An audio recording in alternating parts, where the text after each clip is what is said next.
Hi, this is Gordon Parker from Michigan Tech University. In this video, I'm going to go through an example illustrating how to linearize a nonlinear dynamic system about a time history trajectory. This is different than the linearization about an equilibrium point, where the resulting linearized system is in general time varying. After working it out by hand, then we'll explore the results using Simulink. Okay, so our dynamic system is a nonlinear, and it's x dot equals f, the vector function, which is a function of x and u, and both vectors also, the states and the inputs. Then we have the output equation, which again is nonlinear and also a function of x and u. So let's write the state vector x of t as a function of a nominal trajectory, and I'll use tilde to denote nominal trajectories. So it's equal to x tilde, which is a function of time, plus delta x, and I'll use an underbar or under the whole symbol delta and x. And again, a function of time. Then we can do the same thing for u, right? So we have u tilde plus delta u, the vector. And we can do the same thing for the output y of t.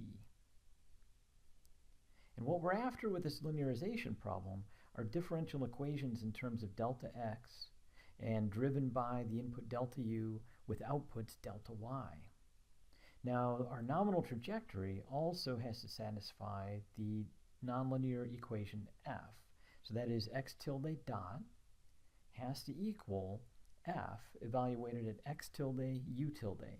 So the trajectories x tilde and u tilde have to be consistent in a sense. They have to satisfy that differential equation. Same thing with the output. Y tilde has to equal g, x tilde, u tilde. And what we're after, as I said before, is delta x dot equals a, the state matrix, but now in general it's a function of time, times delta x plus the input matrix b, again in general time varying, times the delta u input. And then we have the same thing for the output equation. Equals c, function of time, times delta x, plus the d matrix, function of time. I'm trying to be very verbose here about the dependency on time that could occur. Now, how we calculate A, B, C, and D is through a Taylor series expansion and then taking the first term. And so the resulting expressions look like this. The matrix A, the state matrix, which is a function of time in general, is the partial of f with respect to x, evaluated at the nominal trajectory, x tilde, u tilde.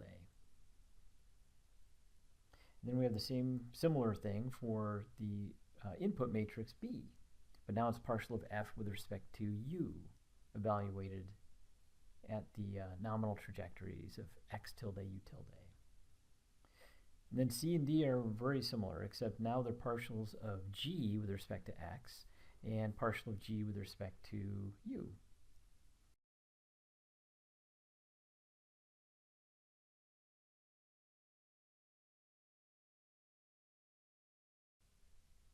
Well, let's do an example. We'll use the same one that I used in the video on linearization about an equilibrium point. So it's this second order differential equation. It's starting to look linear now, but then we'll put in a sign y to make it nonlinear. And that's equal u. And let's have some initial conditions. Let's see, we'll make y at time equals 0 equal to 0. And y dot at time equals 0 equal to 1.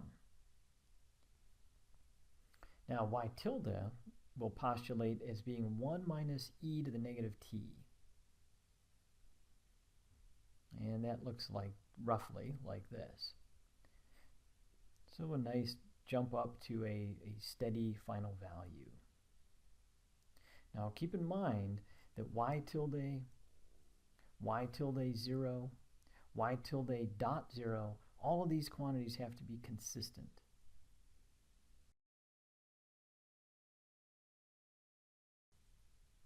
So if we take our postulated y tilde, our desired trajectory, and evaluate it at time equals 0, 1 minus e to the negative t, 1 minus e to the negative 0, so that's just 0. Similarly with y tilde dot, it's e to the negative t. And y tilde dot at time equals 0 is 1, so that's consistent with our initial conditions above. Now, what do we do for u tilde, our nominal trajectory input? Well, if we take the differential equation above and look at it from a tilde perspective, we get y tilde double dot plus 2y tilde plus sine y tilde. And let's see, we know that y tilde dot is equal to negative e to the negative t. So we can just jot that down. And we can substitute that in to the u tilde expression above. So we get u tilde equals negative e to the negative t plus 2 times y tilde. That's our desired trajectory, 1 minus e to the negative t, plus sine times y tilde, which again is our desired trajectory, our nominal trajectory as I call it. And this gives us a nice expression for u tilde as a function of time.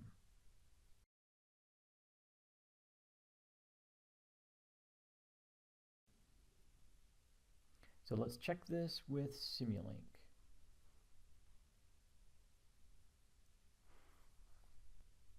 Here we are in Simulink, or MATLAB. Let's bring up Simulink and let's see, move some things around. We'll make a new model.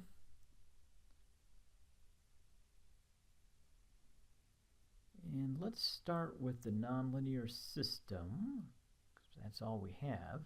And so what we'll do is code in the function f into this function block. Then we'll take a couple integrals of it to make y.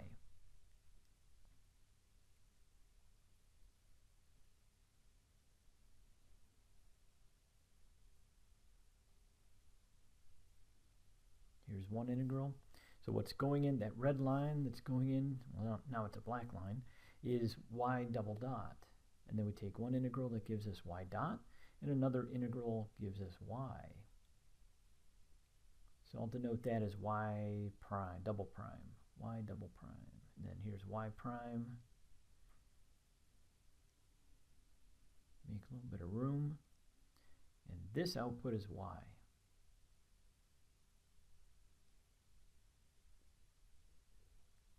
Throw that into a scope. Label it as y. And we're on our way.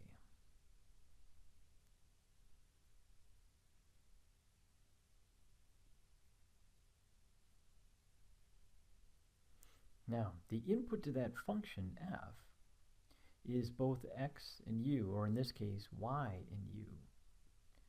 So this will be my u up here, and this will be y.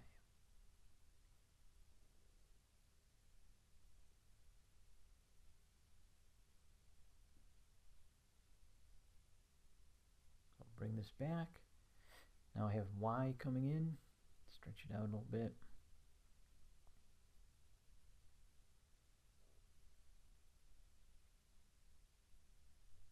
And let's go ahead and put this function in. So we have -2 times y, which is u2, minus sine times y, which again is u2. And then we have plus u, which, because that's the first element of the mux, is u1.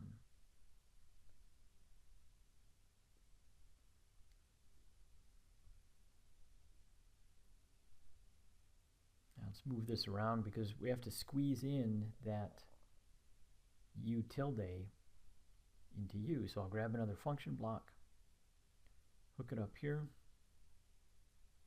and let's label it properly. So u tilde. And what it needs as an input is just time. So I can get that from the clock block.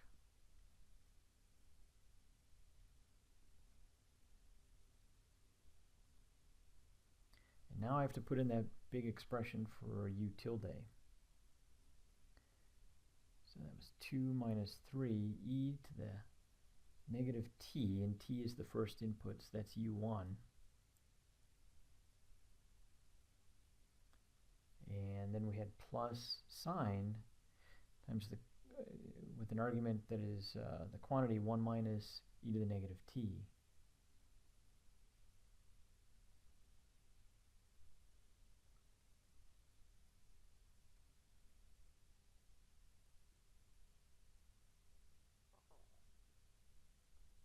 Okay. Now let's go ahead and look at our desired trajectory. Right? If everything is working properly, then what we get out of this simulation, out of that second integrator, should be y tilde. And we have a closed form expression for that, which is 1 minus e to the negative t. And since we have only one input, it's just u1 is t. Great. Now let's compare that into this scope. And how about we do this? We'll go ahead and put 2 traces on this one scope. So now we have 2 input ports. We'll bring our y tilde, or desired y tilde, into the first one, and our simulated y tilde out of the second one. It's getting somewhat complicated, so we might as well save it off.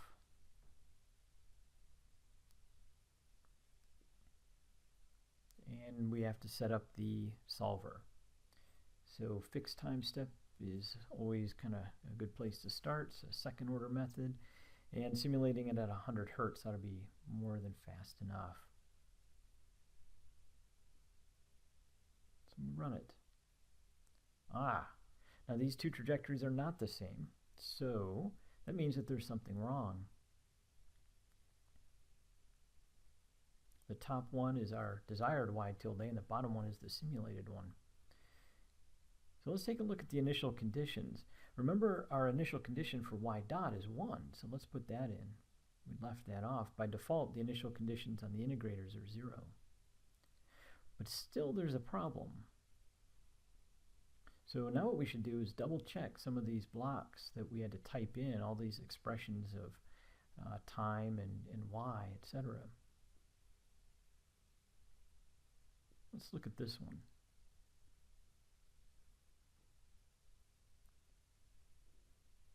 I left off the negative e to the negative t off that expression. Much better. So now that we're relatively confident that the nonlinear model has the correct u tilde, the nominal trajectory, such that we'll get the desired y tilde, we can go on to the linearization phase. Okay, so let's go ahead and linearize the system now, and I'll just rewrite a few things to bring the problem back onto this page.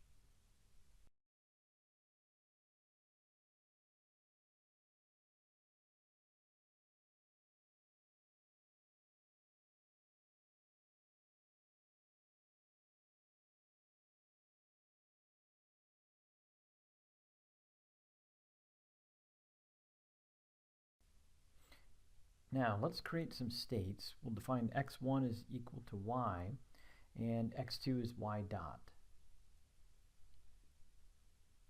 So we take the time derivative of x1, and we get y dot, and that's equal to x2. And x2 dot is equal to y double dot, so now we can bring in our y double dot equation. So negative 2y minus sine of y plus u. And we can replace the y's with our states. Sine x1 plus u. Now we can write down what our f is. So x dot is equal to f. X and u are the arguments.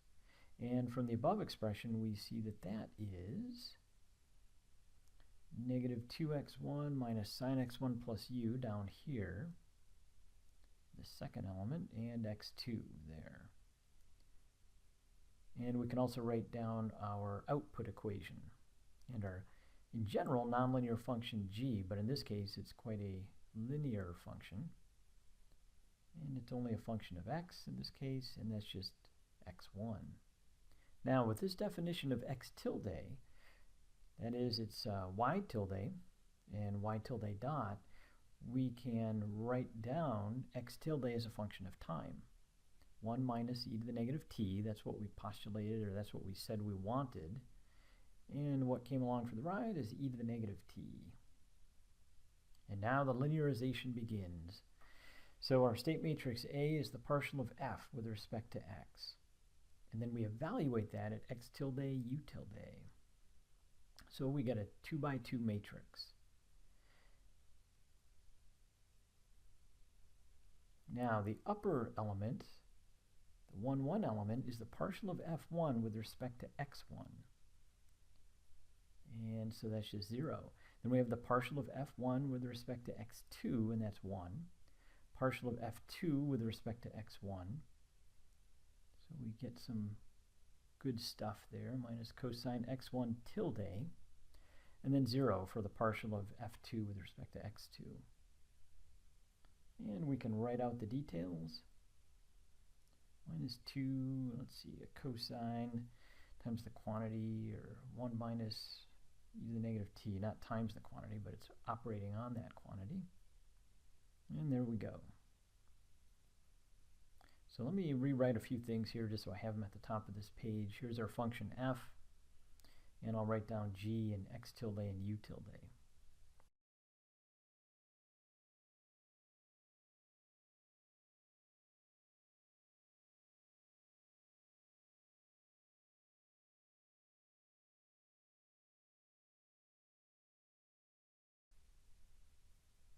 Okay, so now let's keep going with our linearization. Here's b, partial of f with respect to u. I use a scalar, so it makes life a little easier. Then we evaluate it at x tilde and u tilde. And so let's see, that'd be the partial of f1 with respect to u, which is 0, and the partial of f2 with respect to u, which is 1. And there's really no u tilde going on, so or x tilde, so it's just a constant matrix. And here we have c, partial of g with respect to x. Now we have a row vector. Partial of g with respect to x1 is 1. And then partial of g with respect to x2 is just 0. And the d is incredibly simple. And that is just plain old 0. And let's bring it all together. So we have delta x dot is equal to, let me put this element in first just because it's a little bit longer, helps me frame everything. And we have a 0 up here, a 0 and a 1, times delta x, plus our B matrix, 0, 1 times delta U, and then we have our output equation. 1, 0 times delta x. And the initial conditions on delta x is just 0, 0. We're starting from that nominal trajectory.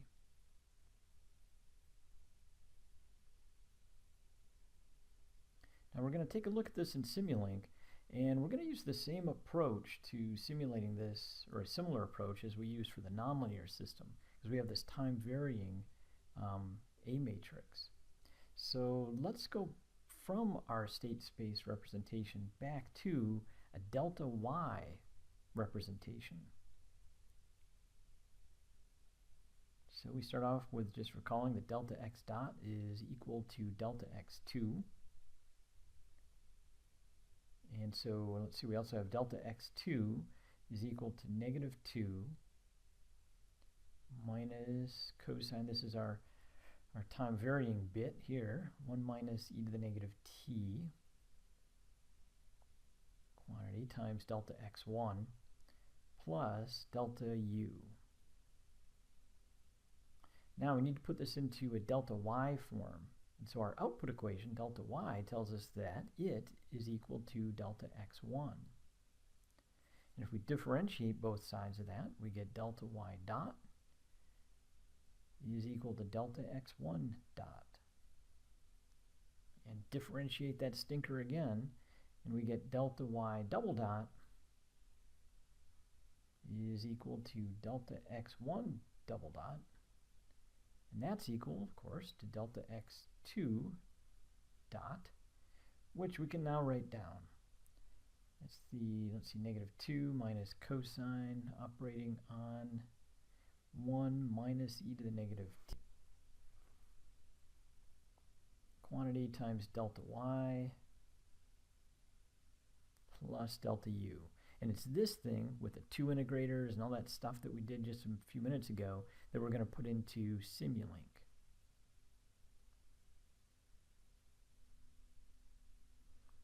So this is our Simulink model that we had before, and we'll use this as a starting point. We'll just do some copying and pasting here.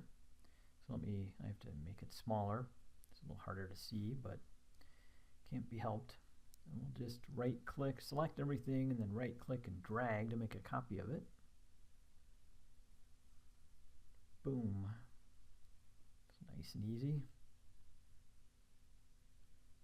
Let's get rid of this desired trajectory business. We don't need to keep looking at that. And I'm going to switch this scope back to just a one trace version.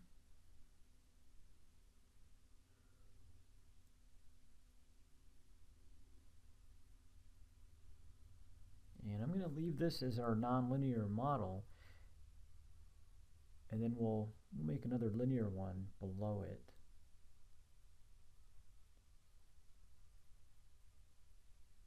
But let's go ahead and do something here with the input.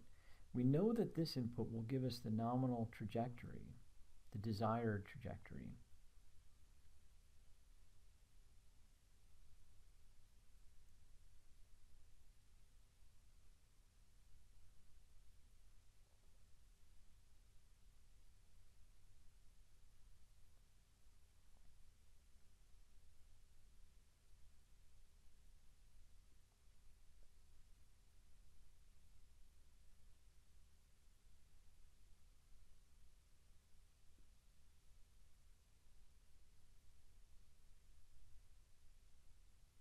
But what we want to do is see how the system responds to an input that's slightly different from the nominal trajectory input, that's different from u tilde.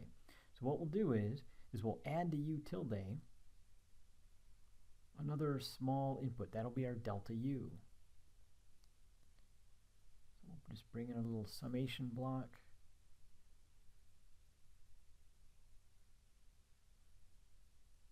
And how about we bring in a pulse train?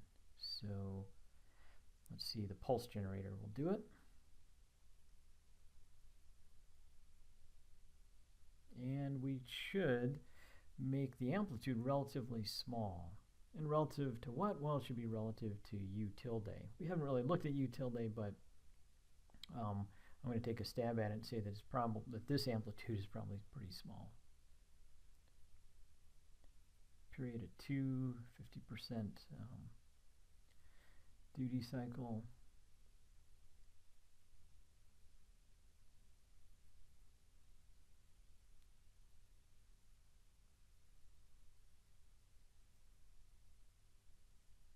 And let's label this system as the nonlinear one.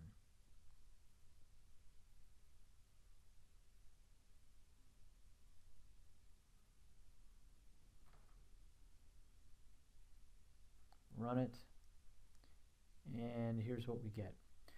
So instead of a nice flat line that we had with just the u tilde input with that pulse generator, we get a little bit of waviness on there. Great. So it's doing something, and it's not doing something catastrophically different.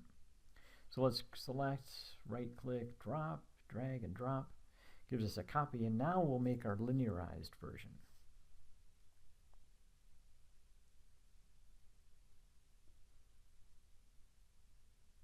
Now for the linearized version, we actually have 3 inputs. Since it's time varying, we're going to have y, u, and also time. So we'll have to modify a few things here to make that happen. So let's get rid of that. I'm going to increase the number of elements in this mux block to 3. We don't need the nominal input anymore because remember this system is driven by, or its input is delta u. So now we have time coming in, we have our delta u input coming in, and we'll bring our delta y around back again. Here's our initial conditions, don't want to forget that one again.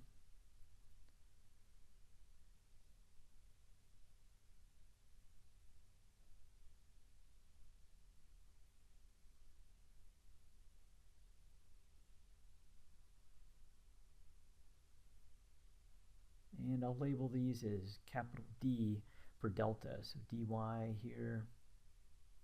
Here we have dy prime, or dy dot. And this is dy double dot. And best I can do is double prime.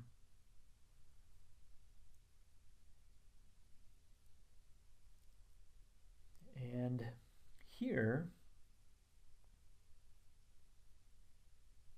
we need to put in the time-varying linearized system that we derived on paper.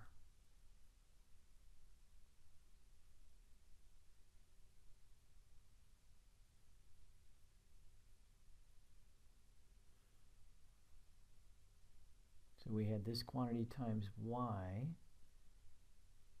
and here it is, let's see, it's going to be a function of time, and time is our first input, our u1.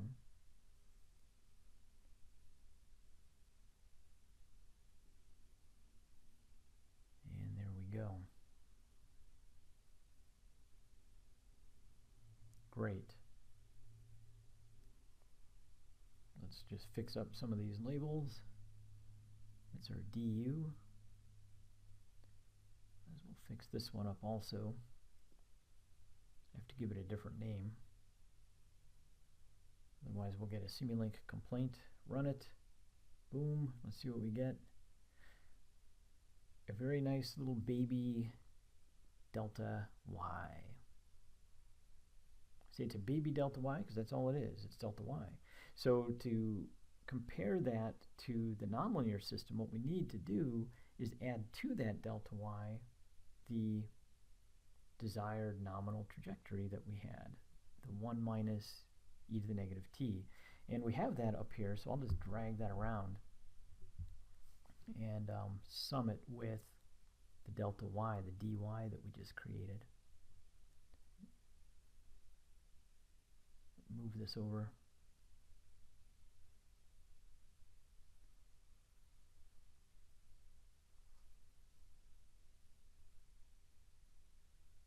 Okay, so there's our y tilde.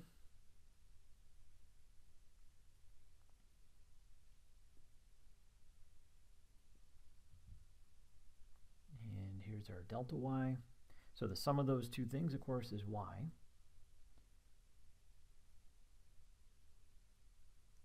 And let's compare that output, the y from the linearized system, to the y that we would get, or that we get from the nonlinear system, with the same input with the pulse generator. That'd be great if these two things were equal, but of course they won't be, because the top muxed quantity is the true quantity, and the one below it is the linearized approximate version. So we should expect to see some differences here.